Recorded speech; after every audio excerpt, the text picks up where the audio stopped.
MF ByU tilbyder et centralt dæktryksreguleringssystem, CTIS, fra fabrikken. Formålet med dette system er at forbedre dækkets ydeevne med hensyn til jordbeskyttelse, udbytte, trækkraft og brændstofforbrug, samtidig med at dækkets egnethed til både vej- og markanvendelser opretholdes. Opdag fordelene ved MF ByU's Centralt dæktryksreguleringssystem gennem en marktest arrangeret i samarbejde med Michelin. Lad os starte med denne Massey Ferguson 8S-traktor med 265 hestekræfter udstyret med CTIS-systemet, som efterfølges af en bremsetraktor. Sidstnævnte, der er sat til en hastighed på 3,2 km i timen i 6. gear, er sat op med dæktryk på 1,1 bar foran og 1,6 bar bagtil ved hjælp af CTIS-systemet. Til højre kan du observere traktorens trækkraft i gennemsnit over 100 meter, som viser en kraft på 6,6 tons og et brændstofforbrug på 23,2 liter per hektar. Bemærkelsesværdigt er dækaftrykket på marken på 11.638 kvadratcentimeter og et marktryk på 1,17 kg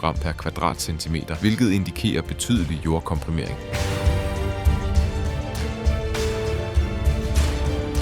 Når man går videre til den anden test, sænkes dæktrykket til 0,6 bar både foran og bagved ved hjælp af CTIS-systemet, der er tilgængeligt på MF 8S. Resultaterne viser ensartet trækkraft med brændstofforbrug reduceret til 19,8 liter per hektar. Dækaftrykket i marken øges til 1700 kvadratcentimeter, hvor marktrykket reduceres til 0,5 kilo per kvadratcentimeter, hvilket illustrerer både brændstofbesparelser og forbedret jordbevarelse.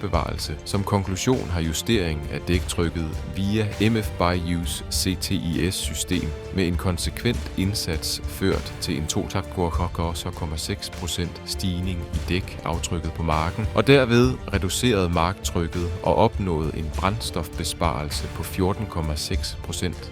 Denne håndgribelige gevinst, du får med CTIS-systemet fra MF ByU, demonstrerer vores løfte om at levere løsninger, der forbedrer din ydeevne på alle niveauer.